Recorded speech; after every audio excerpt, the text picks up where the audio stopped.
Libro del Éxodo, versículos 1 a 27 del capítulo 18. Se llegó pues Jetro, suegro de Moisés, con los hijos y con la mujer hasta Moisés en el desierto donde estaba acampado al pie del monte de Dios. Al ver el suegro de Moisés todo lo que éste hacía por el pueblo, le dijo: ¿qué sentido tiene que tú hagas esto por el pueblo? ¿Por qué tú eres el único que te sientas, haciendo que el pueblo entero tenga que permanecer ante ti desde la mañana hasta la noche? Entonces el suegro de Moisés le dijo: no está bien lo que haces, te agotarás por completo tú y este pueblo que te acompaña. Es este un quehacer demasiado pesado para ti y no podrás llevarlo a cabo tú solo. Así pues, escúchame, voy a darte un consejo y que Dios esté contigo. Sé tú valedor del pueblo ante Dios y presenta ante Dios sus asuntos. Enseña al pueblo los decretos y las leyes y dales a conocer el camino que deben seguir y las obras que deben realizar. Pero elígete de entre el pueblo hombres probados, temerosos de Dios, hombres fieles y honrados, y colócalos al frente como jefes de 1000, de 100, de 50 y de 10. Que sean ellos quienes juzguen al pueblo en todo momento.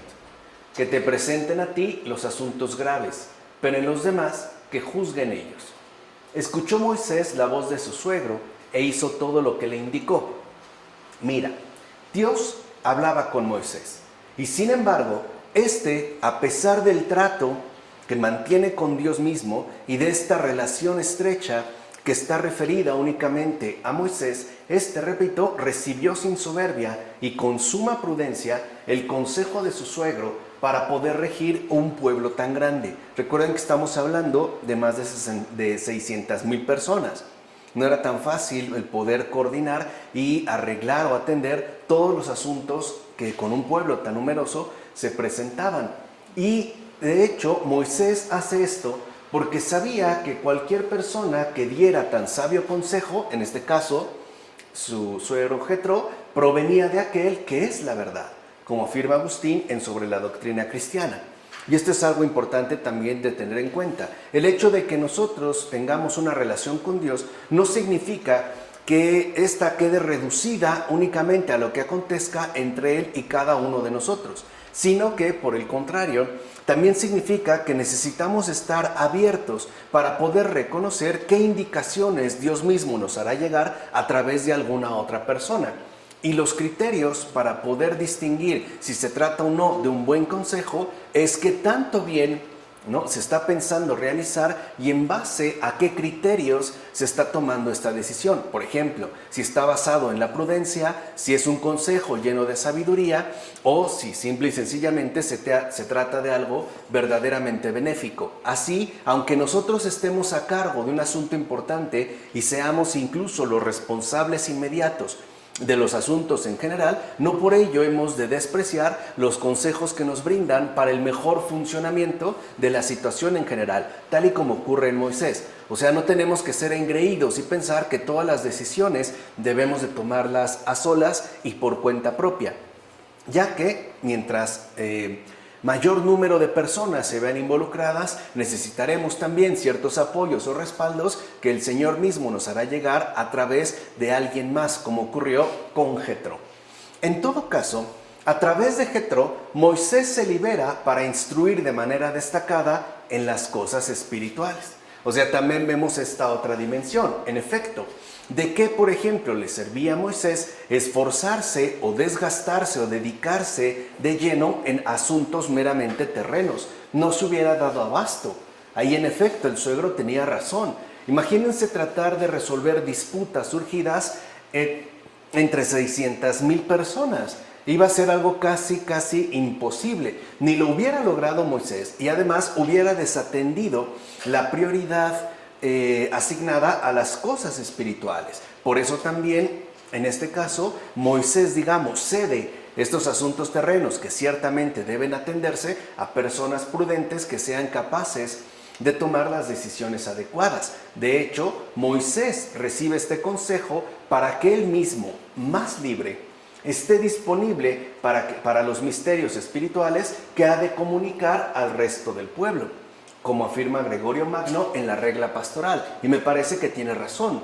La misión de Moisés es hacerle llegar al pueblo todo lo que Dios le expresa, todo lo que Dios quiere, pues, que estos reciban. Para ello necesita estar más libre, es decir, con mayor disponibilidad para tener un encuentro profundo y recibir estos misterios espirituales que posteriormente ha de comunicar a todo el resto del pueblo.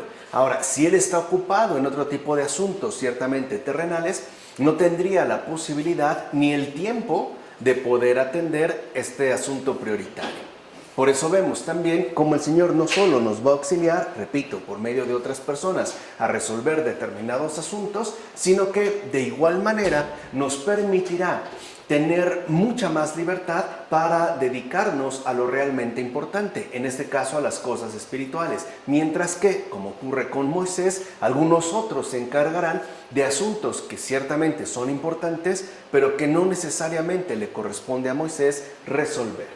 Así pues, nadie ha sido más humilde que aquel que, pese a guiar a un pueblo numeroso, luego de hacer naufragar al rey y a todo un ejército de aguerridos egipcios, después de obrar prodigios en aquel país, tanto en el Mar Rojo como en el desierto, reciba con toda tranquilidad el consejo de un hombre mayor. O sea, vemos cómo Moisés no era arrogante y tampoco soberbio, al contrario, era humilde y sencillo, puesto que lo único que está realizando es lo que Dios le ha indicado con su respectiva compañía y asistencia. Y esto lo vemos en el hecho de que, a pesar de todo lo que ha realizado, de todos los prodigios que también con su intervención se han llevado a cabo, no se siente ofendido porque alguien quiera brindarle un consejo. Al contrario, lo respeta por tratarse de un hombre mayor. Recuerden que en la antigüedad, la ancianidad es sumamente respetada, ya que se considera fuente de experiencia y por ende también una fuente inestimable de sabiduría acumulada. Vemos pues también la humildad de Moisés. De hecho, como yerno que era, aceptó el consejo de su suegro y ni se irritó por ello ni se molestó. O sea, no se importunó, pues no se enojó porque Jetro le diera este consejo, ni exclamó al respecto. Por ejemplo, después de tales y tan grandes logros, ¿vienes a darme tus consejos? Tanto como decir, ¿qué no estás viendo todo lo que hice y cómo te atreves tú quizá a intentar darme alguna recomendación? Nada parecido, efectivamente, dice Moisés en aquella ocasión. Al contrario, lo toma en serio y decide que es algo que Dios también le está indicando por medio de su suegro para que se pueda llevar a cabo y entonces se realice de mejor manera la encomienda que le ha sido dada. Y esto, como afirma Juan Crisóstomo en las homilías sobre la primera carta a los Corintios, se debió en particular a su inmensa humildad. Entonces no es que Moisés fuera una persona soberbia, ¿no?, aferrada pues al puesto dirigente que le fue encomendado, sino sabe que es un enviado, un servidor del Señor en beneficio del pueblo, y por eso de ninguna manera y en ningún momento pierde esta humildad que le caracterizará. Capítulo 19, versículos 1 a 15. A los 3 meses de la salida del país de Egipto, ese mismo día, los hijos de Israel llegaron al desierto del Sinaí. Habían salido de Refidim, llegaron al desierto del Sinaí y acamparon. Israel puso allí el campamento frente a la montaña. Moisés subió hacia Dios y el Señor lo llamó desde la montaña y le dijo: esto has de decir a la casa de Jacob, y esto has de anunciar a los hijos de Israel. Vosotros habéis visto lo que he hecho con los egipcios y cómo os he llevado en alas de águila y os he traído hacia mí. Ahora pues, si de veras escucháis mi voz y guardáis mi alianza, seréis mi propiedad exclusiva entre todos los pueblos, porque mía es toda la tierra. Vosotros seréis para mí un reino de sacerdotes y una nación santa. Estas son las palabras que has de decir a los hijos de Israel. Fue pues Moisés y convocó a los ancianos del pueblo y les expuso todas las palabras que el Señor le había ordenado. El pueblo entero respondió a una diciendo: haremos cuanto ha dicho el Señor. Y Moisés comunicó al Señor la respuesta del pueblo. Entonces dijo el Señor a Moisés: he aquí, que yo voy a presentarme ante ti en una densa nube para que el pueblo oiga cuando me comunico contigo, y así te crean a ti siempre. Y Moisés refirió al Señor la respuesta de su pueblo. El Señor dijo a Moisés: ve al pueblo y haz que se purifiquen hoy y mañana, que laven sus vestidos y que estén preparados para el tercer día. Porque el día tercero el Señor descenderá a la vista de todo el pueblo sobre el monte Sinaí. Señalarás un límite al pueblo alrededor de la montaña y le dirás: os guardaréis de subir a la montaña y hasta de aproximaros a su falda. El que se aproxime a la montaña morirá sin remedio. Pero nadie pondrá la mano sobre el culpable, sino que será lapidado o asaeteado. Sea hombre o animal, no quedará con vida.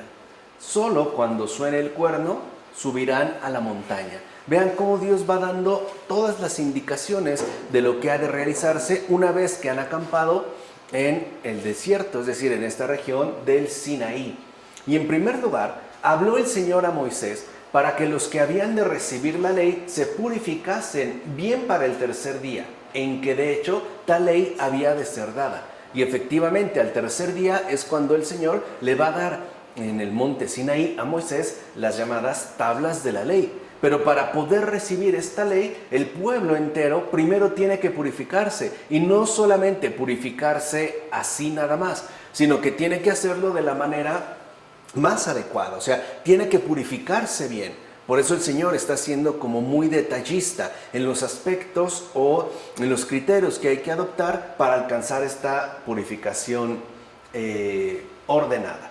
Así se ordena pues la purificación, ya que con esto se anuncia la debida preparación para acceder a la vida eterna, como afirma Agustín en el sermón. Y es esto efectivamente lo que está de por medio. O sea, en términos simbólicos se está hablando ya pues de la resurrección del Señor que ocurrió al tercer día, como nosotros ya sabemos. Entonces, para poder acceder a esta resurrección y por ende a la vida eterna, es necesario que nosotros llevemos a cabo durante el tiempo pertinente una purificación de vida para no vernos privado de tan inmenso regalo.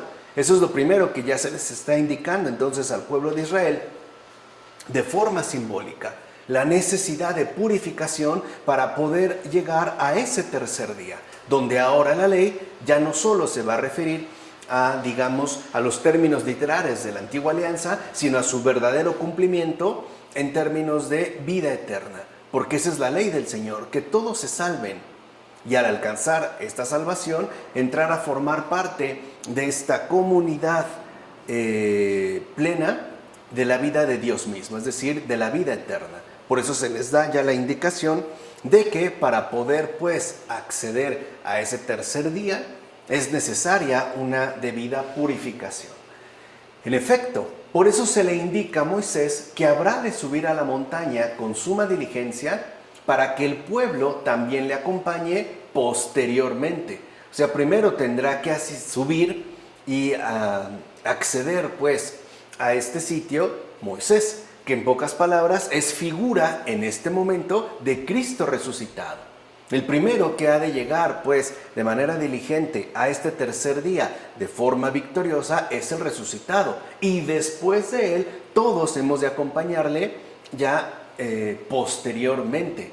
Y para hacerlo pues se tiene que realizar este recorrido en un primer momento. Y esto, ojo, a pesar de toda debilidad humana. O sea, el hecho de que nosotros sí podemos alcanzar tal purificación de vida a pesar de nuestra propia debilidad, a pesar pues de nuestra propia condición humanamente encarnada. A pesar de todas estas dificultades, sí es posible llevarlo a cabo, como de hecho le fue posible llevarlo a cabo al propio Señor, que como sabemos no solo es verdadero Dios, sino también verdadero hombre. Y por ello, en esto consiste nuestra verdadera esperanza, o sea, según lo que Dios mismo ha mandado, ¿no? Tal y como afirma Gregorio Nacianceno en el discurso teológico.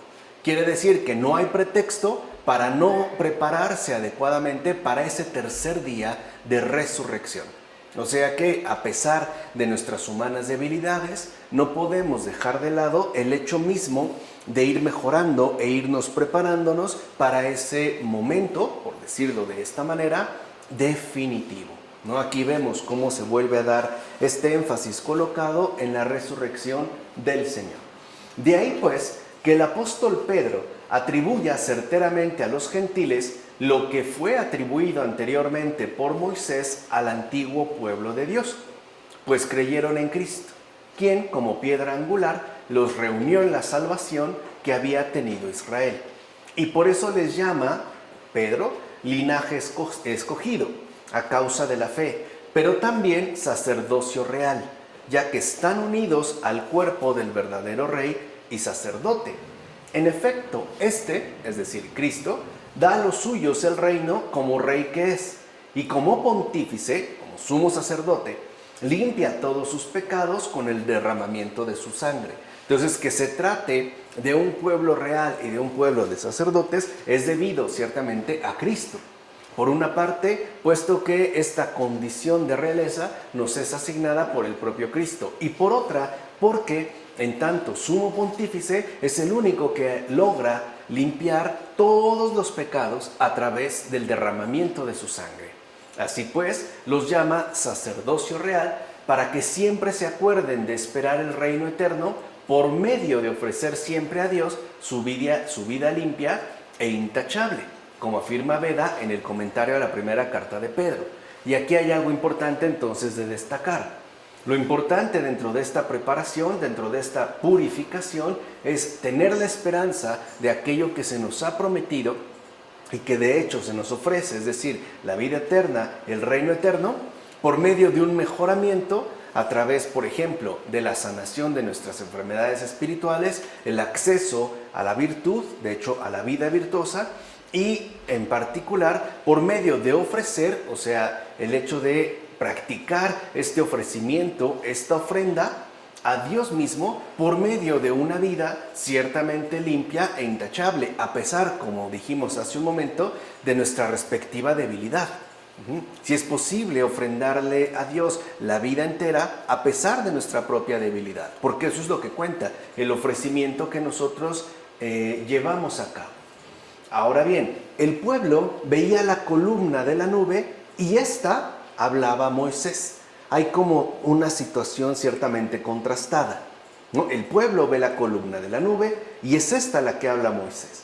Dicha nube fue la anticipación de la carne de Dios.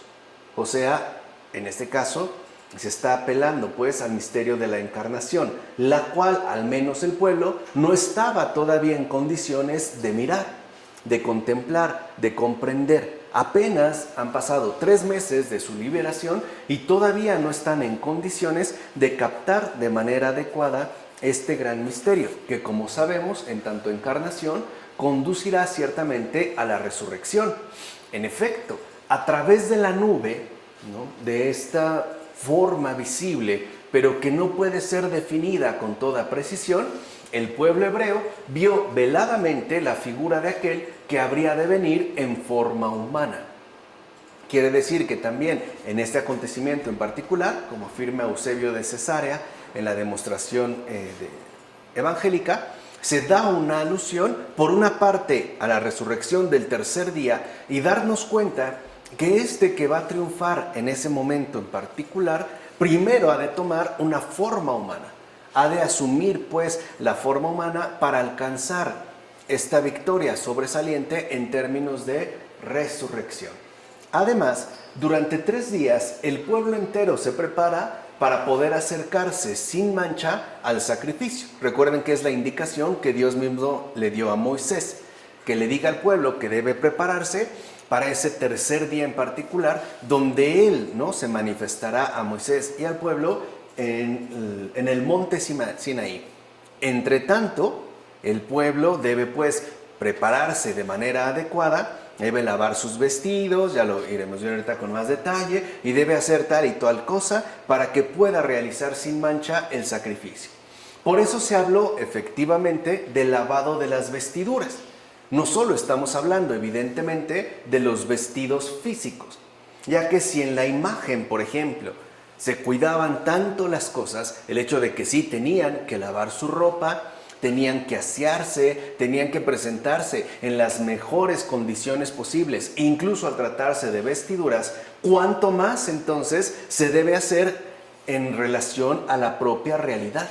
O sea, si aquí se trata de un gesto simbólico que involucra pues la ropa, ¿qué no sucederá o qué no deberá de hacerse? ¿Qué esmero no deberá ponerse cuando ya está involucrada nuestra propia vida, que es la que tiene que ser preparada adecuadamente para ese gran sacrificio, es decir, para ese gran ofrecimiento?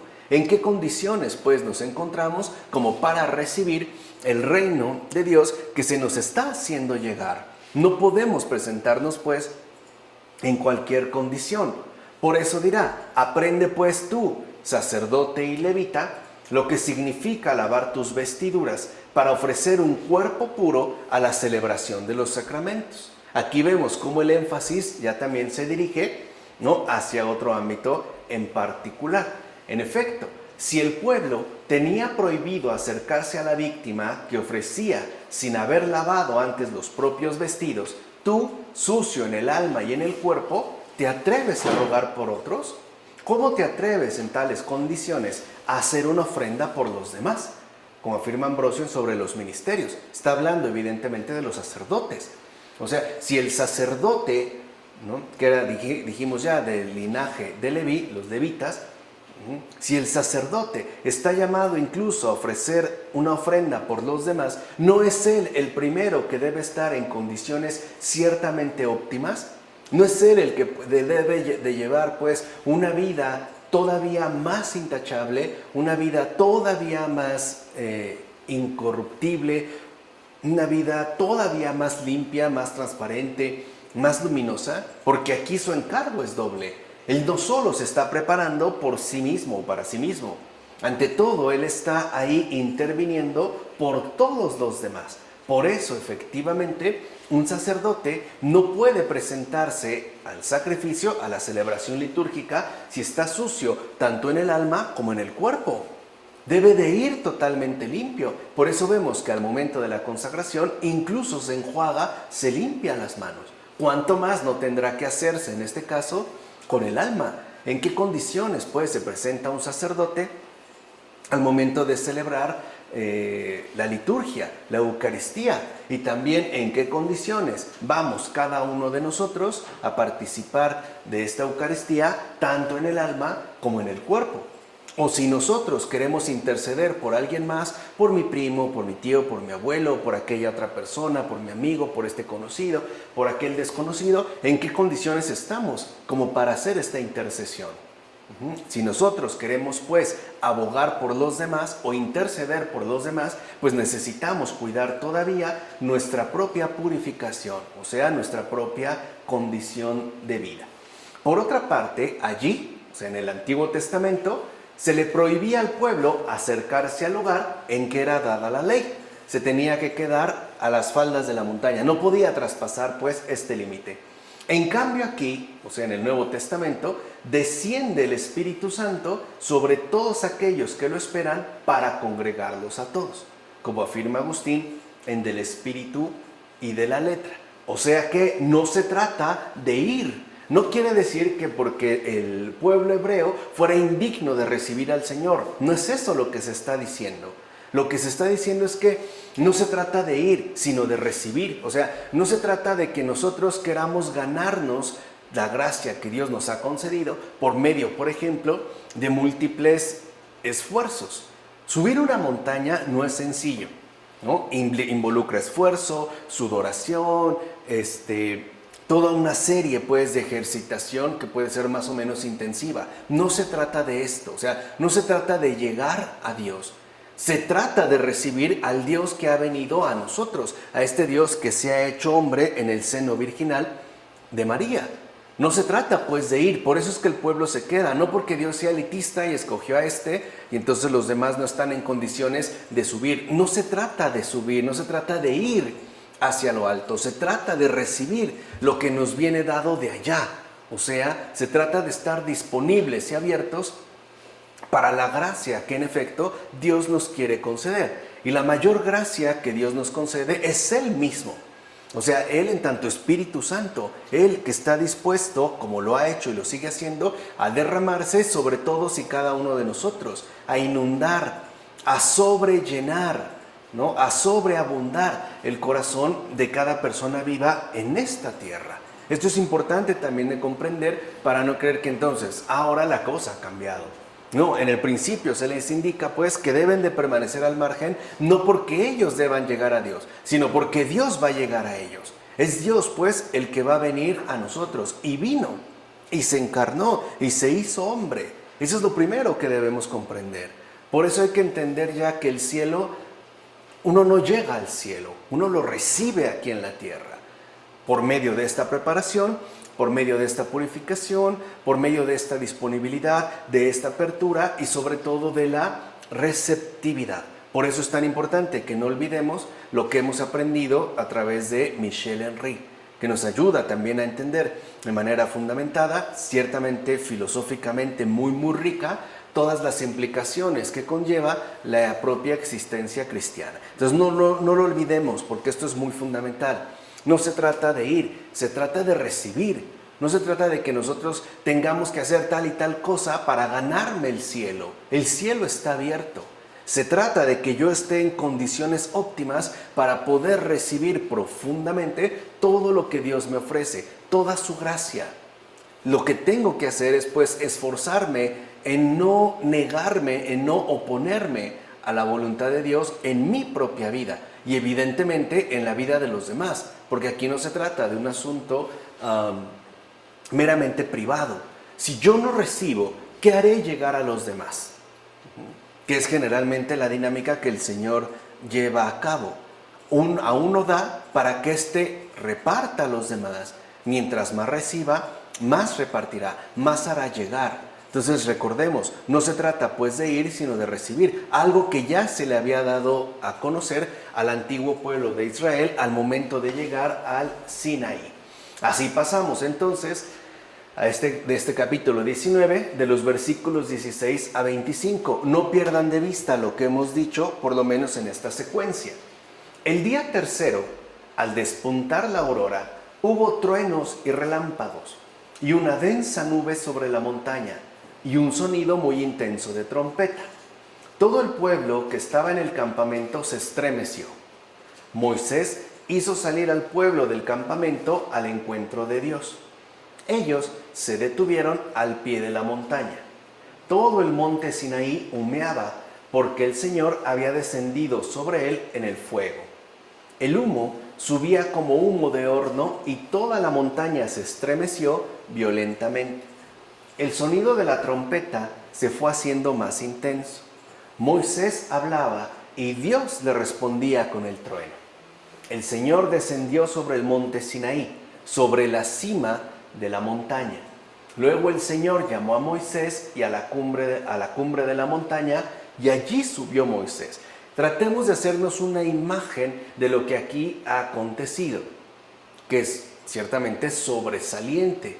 Imagínense Moisés, ¿no?, en la montaña, hablando con el Señor, y el pueblo viendo el humo, los truenos, los relámpagos, escuchando cada vez más el sonido de la trompeta y todos los fenómenos que aquí se están presentando. Pues bien, Dios hace brillar el relámpago y retumbar el trueno.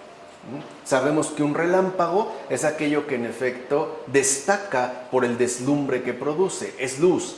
Y el trueno por el sonido que ciertamente emite. Un trueno no necesariamente se verá acompañado de luz. A veces puede ser que sí, pero no. Sobre todo el trueno se escucha, pues, y el relámpago se ve. Pero el mayor milagro, fíjense, a pesar de todo esto que está ocurriendo, también para que nunca perdamos de vista lo esencial, el mayor milagro en este caso no es todo esto que está sucediendo. Los truenos, los relámpagos, el fuego, el humo, ¿no?, el retumbar de la montaña o el sonido de la trompeta. Esto no es. El mayor milagro es el hecho de que Dios mismo entre en contacto con su pueblo a través de Moisés, de su palabra, y además esté dispuesta a otorgarle su nuevo precepto. O sea, no tenemos que dejarnos llevar muchas veces por elementos que sí, ciertamente son llamativos, pero que nos podrían conducir a perder de vista lo esencial. O sea, en pocas palabras, el obrar de Dios no es un espectáculo. Por eso no es importante esperar como prodigios sumamente llamativos donde nosotros quedáramos boquiabiertos, porque esto no es lo esencial. Lo esencial es ver qué es lo que realmente Dios está realizando y qué es ciertamente además lo que nos está compartiendo. Por ejemplo, en este caso su nuevo precepto, las tablas de la ley, que como sabemos fue, por decirlo de alguna manera, o fueron la columna vertebral del antiguo pueblo de Israel. No es pues poca cosa. Entonces no nos dejemos llevar muchas veces por elementos ciertamente llamativos, pero no importantes. Incluso en la vida de los santos, los milagros no son lo importante. Lo importante es en qué medida está abierto o ha sido receptivo a la gracia de Dios y cómo Dios ha decidido también relacionarse con esta alma humana. Por eso Santa Faustina Kowalska en el Diario de la Misericordia decía que los milagros son adornos, de los cuales efectivamente uno puede prescindir. No son pues ni lo más importante ni lo más llamativo. Ciertamente, todo lo ocurrido en el monte Sinaí ocurrió como una misión simbólica. Vean, se está atendiendo también a una significación mucho mayor que la que quizá podemos llegar a captar en un primer momento. En efecto, el Señor descendió en medio del fuego humeante para entregar la ley, ya que alumbra a los humildes con la claridad de su manifestación. Y sin embargo, asimismo ciega los ojos de los soberbios con las tinieblas del error, como afirma Beda en los comentarios a los Hechos de los Apóstoles. Y en efecto así sucede.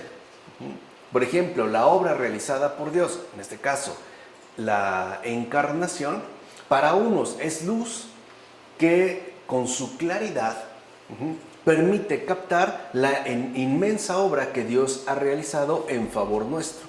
O sea, nos permite pues entender estos planes de redención que el Señor ha llevado a cabo y que de hecho está llevando cada vez más a su absoluto cumplimiento. No obstante, para algunos otros, esta misma manifestación, debido a la soberbia, se transforma en una especie de ceguera, ¿no? Vuelvo a repetir, promovida por la soberbia, que conducen en todo caso a las tinieblas del error. Lo podemos ver, por ejemplo, entre los padres de la Iglesia y los grandes heresiarcas de la antigüedad. ¿De qué manera vieron cada uno lo que Dios había realizado? Por ejemplo, el hecho de hacerse hombre.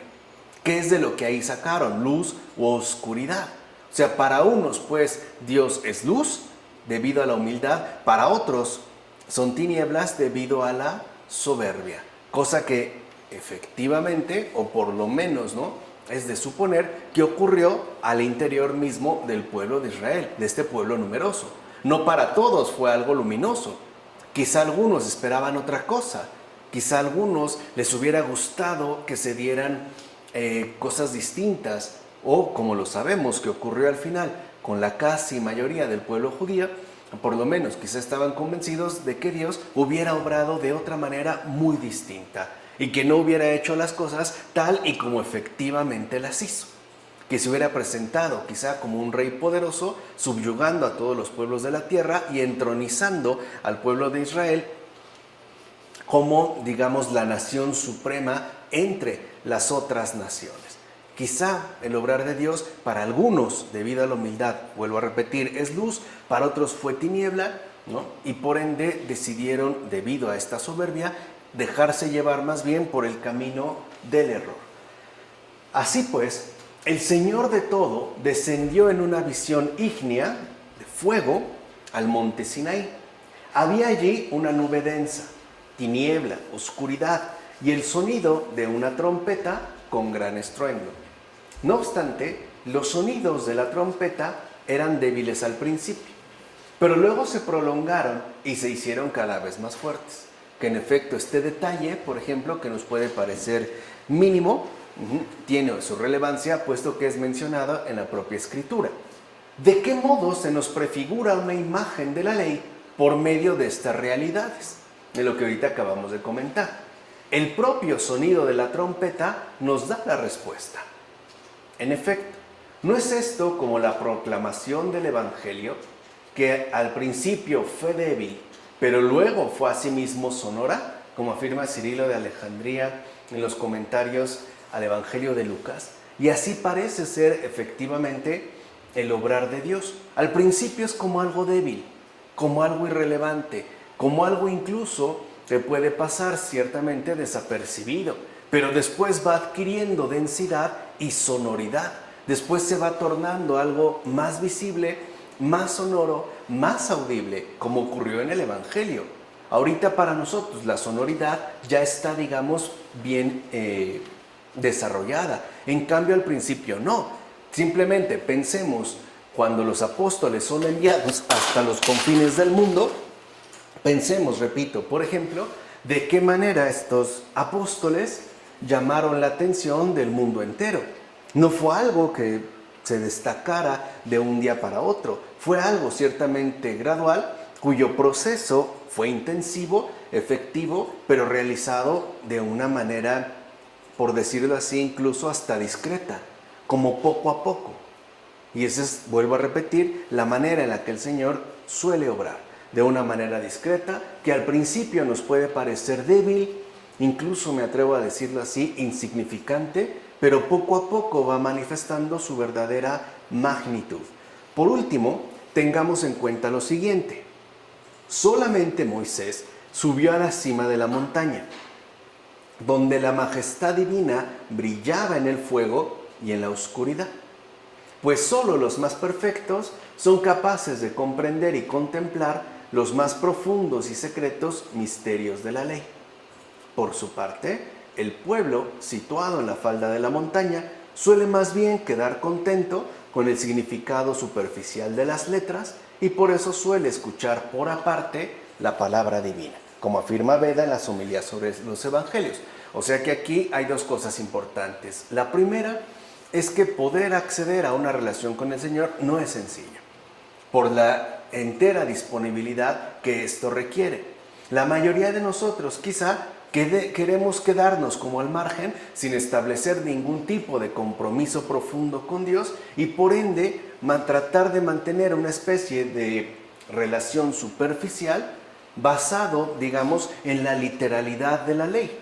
Por ejemplo, hay personas que quizá les basta con ir a misa frecuentemente, pero que no están dispuestos, por ejemplo, a que la voluntad de Dios se realice de manera concreta y efectiva en sus propias vidas. Esto no.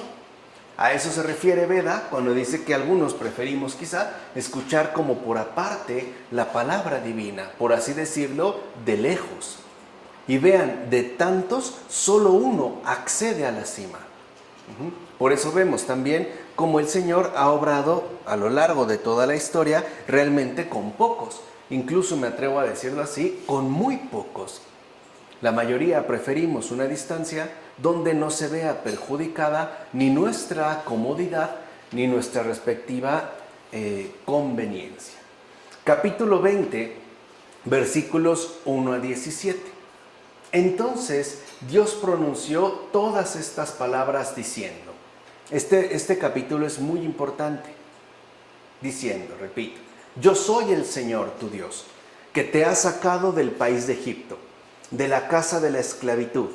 No tendrás otro Dios fuera de mí, no te harás escultura ni imagen, ni de lo que hay arriba en el cielo, ni de lo que hay abajo en la tierra, ni de lo que hay en las aguas por debajo de la tierra. No te postrarás ante ellos, ni les darás culto, porque yo, el Señor, tu Dios, soy un Dios celoso, que castigo la culpa de los padres en los hijos hasta la tercera y la cuarta generación de aquellos que me odian. Pero tengo misericordia por 1000 generaciones con los que me aman y guardan mis mandamientos. No tomarás el nombre del Señor tu Dios en vano, pues el Señor no dejará impune al que tome su nombre en vano. Recuerda el día del sábado para santificarlo. Durante 6 días trabajarás y harás tus tareas, pero el día séptimo es sábado, en honor del Señor tu Dios. No harás en él trabajo alguno, ni tú, ni tu hijo, ni tu hija, ni tu siervo, ni tu sierva, ni tu ganado, ni el extranjero que habita junto a ti. Pues el Señor en 6 días hizo el cielo y la tierra, el mar y todo lo que contiene, pero el día séptimo descansó. Por eso el Señor bendijo el día del sábado y lo santificó. Honra a tu padre y a tu madre, para que se prolonguen tus días sobre la tierra que el Señor tu Dios te da. No matarás, no cometerás adulterio, no robarás, no darás falso testimonio contra tu prójimo, no codiciarás los bienes de tu prójimo, ni codiciarás la mujer de tu prójimo, ni su esclavo, ni su esclava, ni su buey, ni su asno, ni nada de lo que pertenezca a tu prójimo. Este capítulo 20 del Éxodo, pues, en estos versículos, contiene, en efecto, la ley dada después de una debida preparación y purificación al antiguo pueblo de Israel. Por eso les digo que resulta ser algo central. Vayamos viendo, pues, algo de sus sustanciales contenidos. Para empezar, hay que tener en cuenta que de los 10 mandamientos de la ley se cumplen estos 10, ¿no?, en los 2 preceptos evangélicos. A saber, se cumplen todos estos 10 con los 2 preceptos evangélicos, o sea, con el amor a Dios y al prójimo. Ahí está contenida y ahí es donde en efecto se resume y realiza la ley en su totalidad. Los 3 primeros mandamientos grabados en la primera tabla se refieren al amor a Dios. Los 3 primeros. En la segunda tabla estaban esculpidos 7, que ciertamente pertenecen al amor al prójimo. Y aquí algo ya nos debe de resultar sustancial. Dios va al principio, pero solo con 3 mandamientos. En cambio, el prójimo queda en segundo lugar, pero se le da una mayor atención al dedicarle 7 de los 10. 3 para Dios, 7 para el prójimo. Así pues, faltar a uno de estos 2 preceptos no es atentar contra todos los mandamientos dados, como afirma Cesáreo de Arles en el sermón. Creo que tiene razón. O sea, si nosotros faltamos a uno de estos 2 preceptos, de estos 2 preceptos evangélicos, el amor a Dios y el amor al prójimo, terminamos atentando contra toda la ley en su conjunto. Terminamos pues perjudicando todos estos mandamientos dados. Por eso no podemos nosotros descuidar ni el amor debido a Dios ni el amor debido al prójimo. Aun cuando Dios vaya en primer lugar, repito, se le dedican 3 mandamientos. En cambio al prójimo, que queda en segundo término, se refieren con respecto a él 7. De tal forma que siempre deben de ir de manera conjugada tanto Dios como el prójimo. El prójimo y Dios, siempre de manera inseparable. Si atentamos contra alguno de estos 2 preceptos evangélicos, como hemos dicho, terminamos incumpliendo la totalidad de la ley. Por otra parte, que nadie niegue que a los bautizados y a los que se van a bautizar se les debe enseñar a evitar la idolatría, que es la secuencia de los mandamientos dados en esta primera tabla. En efecto, no basta con exigirles únicamente la fe en Dios y la virtud en la vida moral, como algunos llegamos a pensar. Pues claro, hay que tener fe en Dios y portarse bien, ¿no? Rectitud, o mejor dicho, virtud en la vida moral. Pero no basta con esto. Ciertamente, la ley que recibió el pueblo en el monte Sinaí contiene lo uno y lo otro. O sea, contiene por una parte tanto la fe en Dios como la virtud en la vida moral. Pero asimismo se deja en claro que antes de esto, o sea, antes incluso de la fe en Dios y de la virtud en la vida moral, está el evitar la idolatría. Y no es casual que se ponga en el segundo lugar, pues una vez cumplido esto, se puede pasar a honrar al padre y a la madre, a no fornicar, a no matar y a todo lo demás acerca de la convivencia humana buena e inocente, como afirma Agustín en La Fe y las Obras. O sea, si nosotros pues no desterramos en el segundo paso, después de la honra debida a Dios y solo a Él la idolatría, no podremos dar cumplimiento a todos los otros mandamientos estipulados. O sea, terminaremos pues infringiendo la ley. Por eso los padres pusieron gran atención en relación a la idolatría. Ahora bien, el primer mandato del Decálogo nos invita a no dar culto a ninguna otra criatura fuera de Dios mismo. Ninguna. ¿no? Se prohíbe pues cualquier tipo de culto a cualquier criatura fuera de Dios mismo. Si se admite este precepto, reconoceremos entonces que solo hay que creer en el único Señor Dios, es decir, tanto en el Padre como en el Hijo.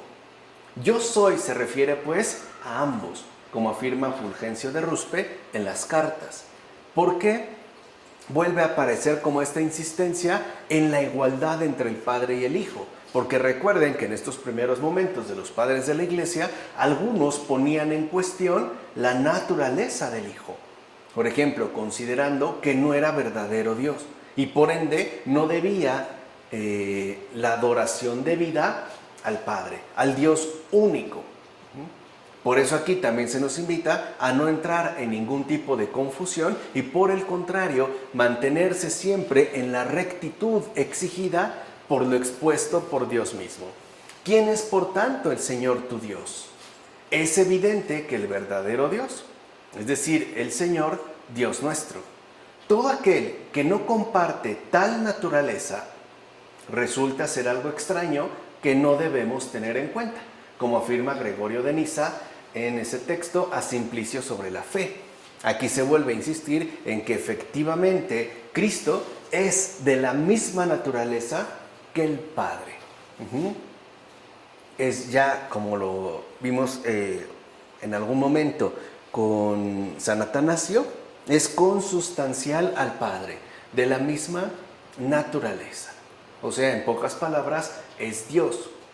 Fuera de ahí entonces, no tendríamos por qué acudir a ningún otro tipo de criatura para rendirle algún culto. Por otra parte, es evidente que los que viven conforme a la ley no adoran cosa alguna fuera de Dios, ni siquiera los ángeles del cielo, por muy celestes que sean. A los ángeles no se les adora. De hecho, recuerden lo que una vez dijimos, pero lo repito aquí por si ya lo olvidaron. A Dios es toda nuestra adoración.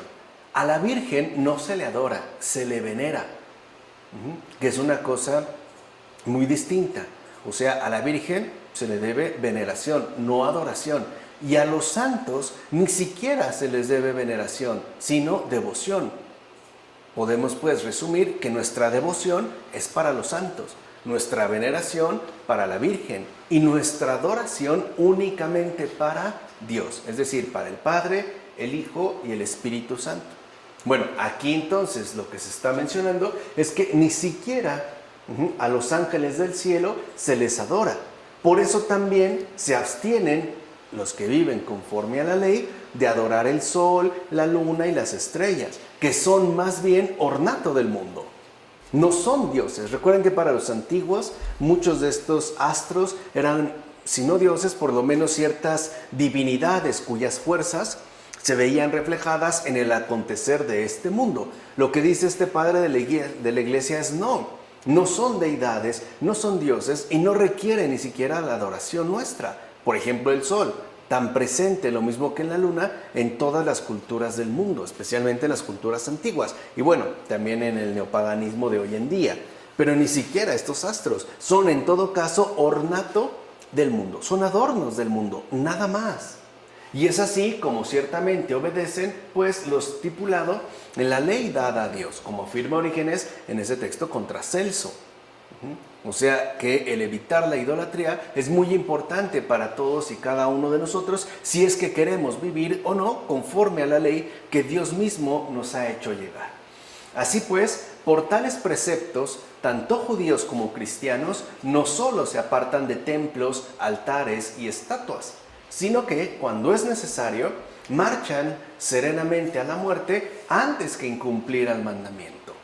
O sea, es muy importante esto de evitar la idolatría, porque muchos, justo por no dar culto a falsas deidades paganas, estuvieron dispuestos sin mayor problema al martirio, a dar testimonio pues de la verdad, como afirma Orígenes también en el Contra Celso.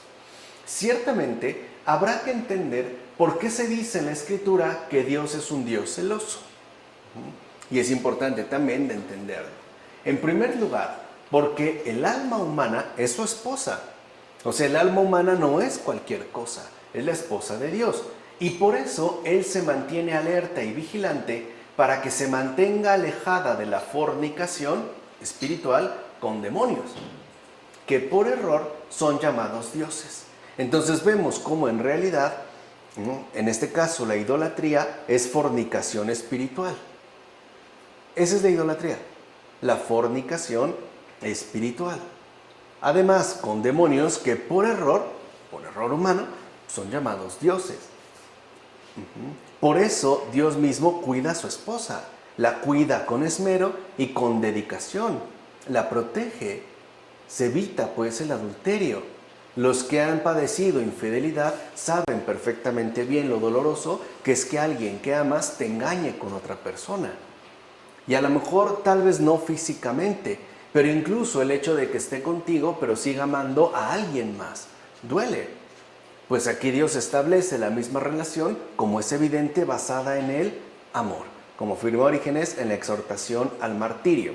¿O no es verdad que Cristo es extraordinariamente celoso del templo de Dios que hay en cada uno de nosotros?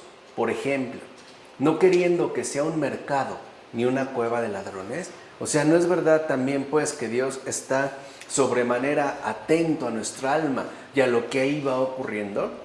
Así pues, se dice que es celoso, algo dicho en sentido metafórico, para que podamos comprender que no quiere que nada ajeno a su voluntad se mezcle con el alma de ningún ser humano. Ahí entendemos por qué se afirma que Dios es un Dios celoso, porque no quiere que nada ajeno a su voluntad se mezcle con el alma de ningún ser humano. ¿Por qué? Porque cualquier otra cosa que no sea su voluntad para nosotros es dañino y es nocivo. Por eso cuida tanto el alma humana y busca y se esmera para que no se entremezcle, para que no ingrese nada al alma fuera de su voluntad, que al final lo único que hará es produciéndonos un terrible daño.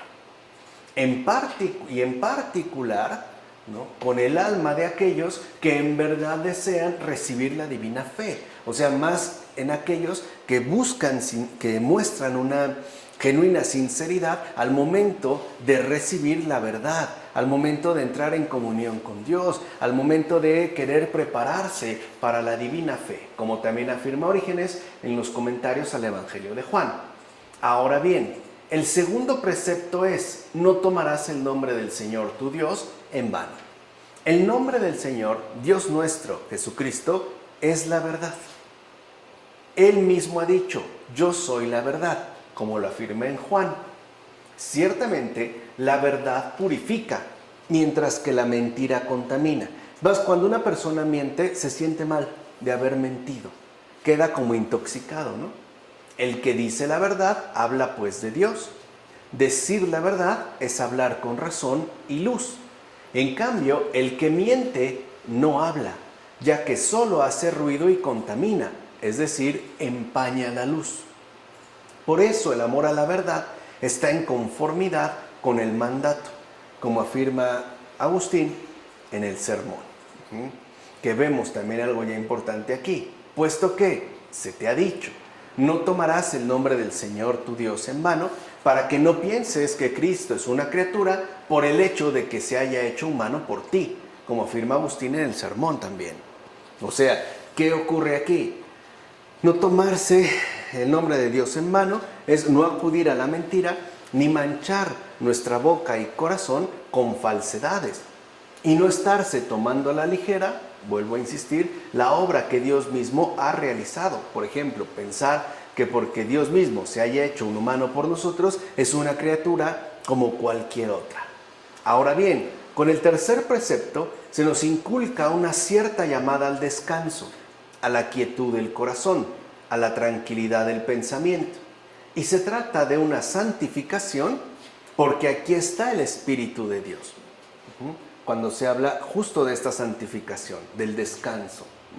En efecto, se trata del descanso, o sea, de la quietud. ¿Y quién es el que descansa? Sino el que cree en Dios. En cambio, los inquietos, los sembradores de calumnias, los deseosos de más riñas que de la verdad, no descansan, pues en ellos no reposa el Espíritu de Dios. De hecho, por culpa de su agitación, no consiguen jamás acceder al descanso del sábado espiritual, como afirma también en un sermón Agustín. O sea que esta santificación del descanso tiene que ver justamente con el sábado espiritual. Es a lo que se nos invita. Si nosotros pues permanecemos en buenas relaciones con Dios, podremos vivir tranquilos. Si no, la agitación es la que nos terminará apresando y causando incomodidades profundas a nivel interior y bueno, evidentemente también a nivel exterior. Ciertamente, el descanso sabático preceptuado a nuestros antiguos padres, nosotros los cristianos lo observamos espiritualmente en tanto nos abstenemos de toda obra servil, esto es, de todo pecado. ¿O acaso no dijo el Señor que todo el que hace el pecado, siervo, o sea, esclavo es del pecado, como afirmó en Juan? Así pues, descansamos espiritualmente según la tranquilidad de nuestro corazón y reposo interior. Hoy a esto a veces le llamamos tener la conciencia tranquila. Sin embargo, aunque se ponga todo el empeño en procurarlo, o sea, aunque tratemos de mantener este descanso sabático de forma ininterrumpida, no se logrará el perfecto reposo hasta después de haber salido de esta vida, como afirma Agustín en el tratado sobre el Evangelio de Juan, y parece que tiene razón. O sea, aquí a veces podemos tener una cierta tranquilidad interior en relación a nuestro respectivo trato con Dios o bien en base a la rectitud de nuestro obrar. Pero no faltan circunstancias o situaciones en las que esta paz se suele ver perjudicada y nosotros, ¿no?, romper por lo menos este descanso que queríamos conservar. Entonces tratemos de no confundir el cierto descanso o el cierto nivel de reposo que podemos encontrar en esta tierra con ese descanso definitivo que se nos está reservado para después de esta vida. Así pues, observar el sábado es no cometer pecado alguno. Eso significa la observancia del sábado, el descanso sabático. Quien no comete pecado, disfruta entonces del descanso que Dios quiere para él, como afirma Agustín en el sermón. Por eso cuando una persona dice que lo único que quiere es estar tranquila, no solo se refiere a las condiciones externas de su existencia. Algo puede haber de ello, pero no es lo fundamental. Aquí lo fundamental es que ya no quiere tener, o está expresando que no quiere tener en realidad ningún trato con el pecado debido a la inquietud y la perturbación que provoca en el alma. Esa es la observancia del sábado.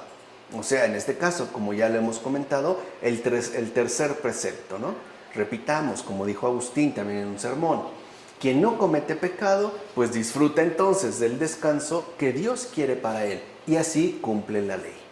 En efecto, quien no comete pecado adquiere una cierta imposición del descanso, al menos hasta cierto punto, es decir, el sosiego del corazón y la serenidad de la mente, fruto de la buena conciencia. Allí es precisamente donde se lleva a cabo la santificación, ya que ahí está el Espíritu de Dios.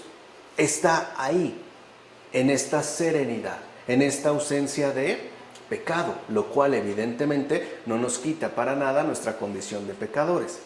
Por el contrario, los turbados son aquellos que ponen resistencia al Espíritu de Dios, que no quieren la tranquilidad, que no quieren romper con el pecado y por ende que tampoco quieren la santificación, ya que por su pecado no aceptan en ellos el reposo del sábado espiritual.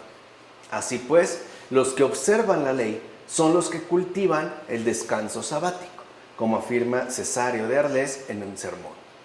Quiere decir que entonces el descanso, la santificación del descanso, es un cultivo que se realiza para poder mantenerlo cada vez de forma tanto más constante como más duradera, al menos en la medida de nuestras posibilidades y a pesar incluso de nuestras respectivas debilidades. No oponernos al descanso que Dios nos quiere ofrecer.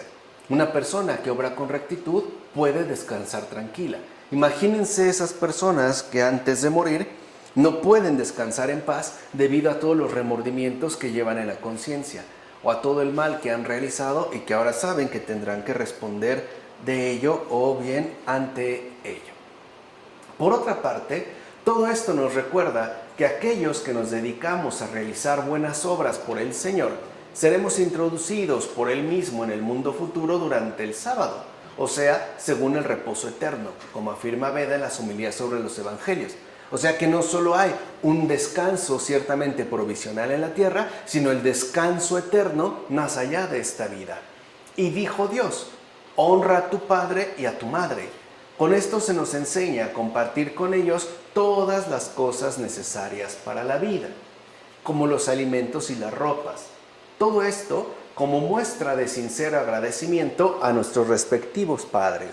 En efecto, honrar a nuestro padre, a nuestra madre, significa mostrarnos siempre agradecidos con ellos, como afirma Orígenes en el comentario al Evangelio de Mateo. Entonces se debe pues reconocer a los padres y no dar cabida a la ingratitud.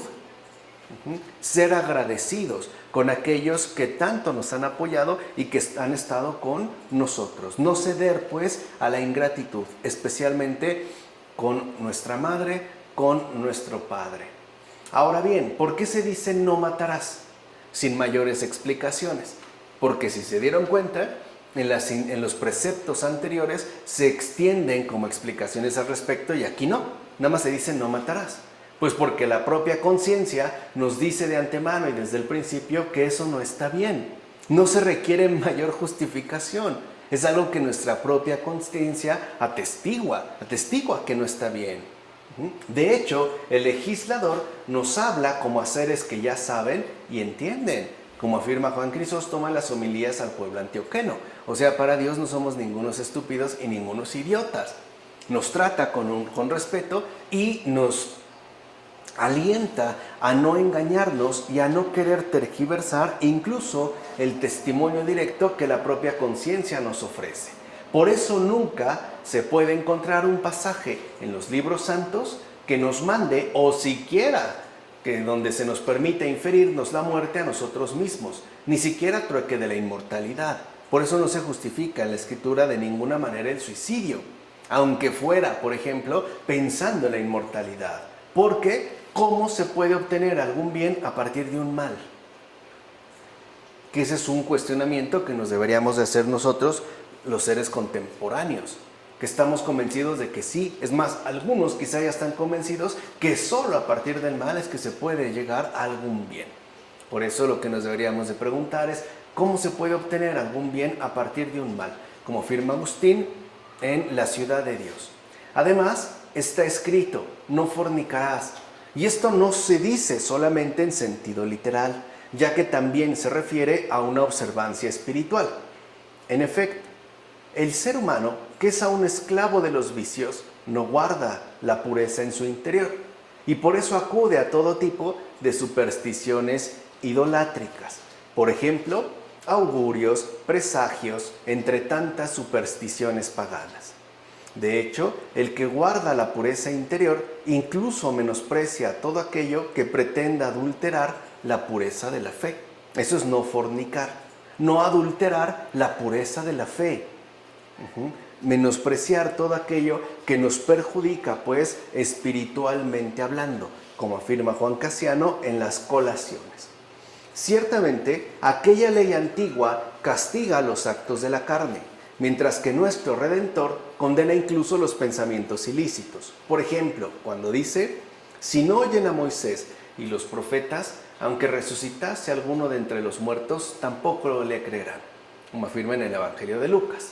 Y lo hace porque los que se niegan a cumplir los preceptos más suaves de la ley, o sea, los que fueron dados aquí en el monte Sinaí, ¿cuándo y cómo podrán entonces cumplir los preceptos espiritualmente rigurosos de nuestro Salvador? O sea, si no empezamos por lo más sencillo, lo más básico, ¿cómo podremos alcanzar lo más complejo y lo más drástico?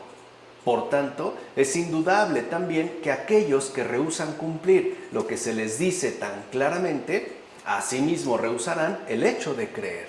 O sea, si nosotros rechazamos lo que se afirma de manera clara, es porque de fondo no estamos dispuestos a ingresar a la experiencia de la vida creyente, a la fe, como afirma Gregorio Magno en las homilías sobre los evangelios. Por otra parte, la propia Escritura condena de manera rotunda la mentira al decir no dirás falso testimonio. O sea, como afirma el apóstol, renunciando a toda mentira, hablad la verdad, como dice el apóstol Pablo en la carta a los Efesios. ¿O acaso no es verdad que todo el que afirma algo ciertamente ofrece el testimonio de su propio interior, como afirma Agustín sobre la mentira? O sea, el que miente es mentiroso. Está ofreciendo con sus mentiras algo de sí mismo. Así pues, si conoces la verdad en lo que has de testimoniar, brilla la luz en tu interior. Pero, si vencido por un torpe afán de lucro, te resuelves a dar falso testimonio, si te dejas vender o hablar mal de alguien por obtener algún beneficio, de inmediato empezarás a ser agitado por la ausencia de Cristo. Y por tanto, más bien zozobrarás en las olas de tu propia avaricia. De hecho, si optas por la ausencia de Cristo en tu vida, andarás siempre oscilando al borde del naufragio, como afirma Agustín en un sermón. Y creo que tiene toda la razón, me parece que es algo muy entendible. Por eso, también la ley fue promulgada para reprimir la avaricia, ya que estando inmersos en tal enfermedad, debemos buscar la medicina de la gracia. Por eso se nos dice, no codiciarás. Es decir, para evitar el camino mortal y así poder llegar a la inmortalidad beatífica. De hecho, se nos pide alcanzar una perfección completa y por eso se nos dieron los mandamientos, como afirma Agustín en el matrimonio y la concupiscencia.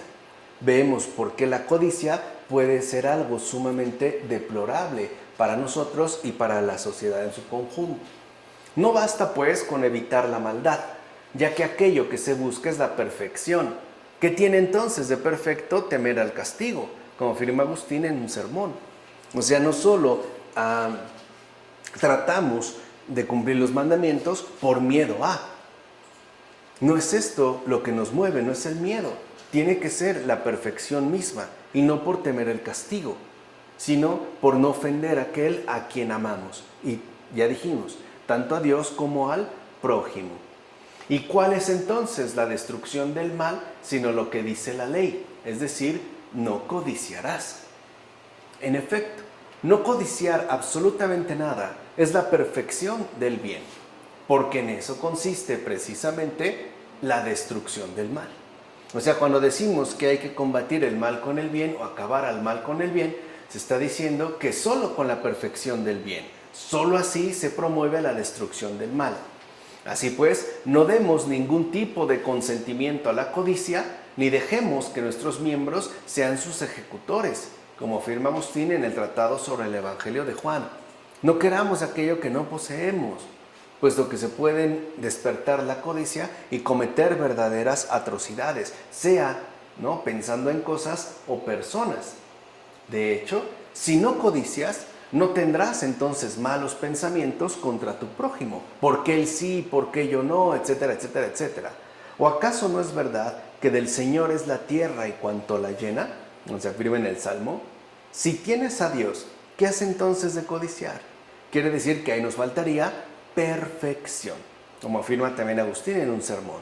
Por último, ya para terminar el día de hoy, todos sabemos que David se dejó arrastrar por la concupiscencia y deseó a la mujer de su prójimo.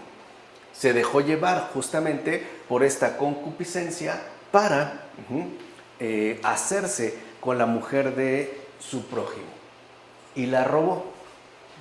En tal caso, su culpa fue castigada con la pena que merecía y el pecado que cometió solo lo borró con los serios lamentos de la penitencia, como afirma Gregorio Magno en las homilías sobre los evangelios. Entonces, con esto vemos también el daño que se puede causar verdaderos problemas tanto a nosotros como al prójimo. Por eso aquí terminamos el día de hoy y exponemos, insistimos, la relevancia que tiene este capítulo 20. En tanto, ahora sí, la donación de la ley. Vamos a dejarle hasta aquí. En nombre del Padre, del Hijo, del Espíritu Santo. Amén.